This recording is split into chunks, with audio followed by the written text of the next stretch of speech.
যদি হারাইয়া যেতে পারতাম, তাহলে কিছুদিনের জন্য হারাই যাইতাম। গহীন কোনো অরণ্যে গিয়ে চুপচাপ ভাবতাম, আর শুধু মানুষ বুঝতে চাইতাম। মানুষ বোঝার উপকরণ খুঁজতাম, নিজেকে বোঝার চেষ্টা করতাম। আমরা কি সুন্দর নিজেরে বুঝতে পারি না, অথচ অন্য আরেকটা মানুষকে বোঝার চেষ্টায় ব্যতিব্যস্ত হয়ে উঠি। মানুষ জাতটাই বড় অদ্ভুত। মানুষ কখনো নিজেকে ভালোবাসতে পারে না, অথচ অন্য আরেকটা মানুষের ভালোবাসার কারণ হতে চায়।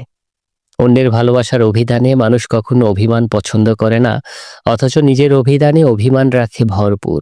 লোভ, ঘৃণা, আত্ম অহংকার সবকিছু খুব ভালোবেসেই পুষে রাখে মানুষ। আসলে মানুষের কাছে জীবনের অর্থটা স্পষ্ট নয়। মানুষ জীবন বুঝতে পারে না, কিন্তু জীবন সুন্দর যাপন করতে চেষ্টা করে। আর তখনই বিপত্তি বাধে। জীবনের সাথে মানুষের একটা দ্বন্দ্ব তৈরি হয়, একটা দোটানা তৈরি হয়, একটা ছেড়ে যাওয়া তৈরি হয়। কখনো কখনো মানুষ নিজের জীবন ছেড়ে অন্য আরেকটা মানুষের জীবনে প্রভাব বিস্তার শুরু করে, অধিকার খাটাতে শুরু করে।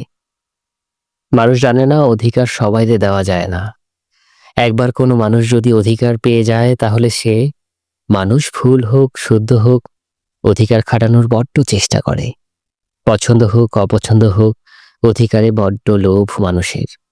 মানুষ কখনো হারায় না, কিন্তু কখনো কখনো নিজের স্বার্থে কিংবা অন্যের স্বার্থে মানুষকে হারিয়ে যেতে হয়। মানুষকে অনেক দূরে সরে যেতে হয়।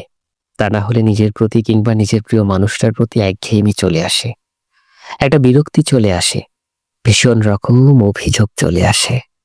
ছেড়ে যাওয়ার ঘটনা তৈরি হয় হাজারটা।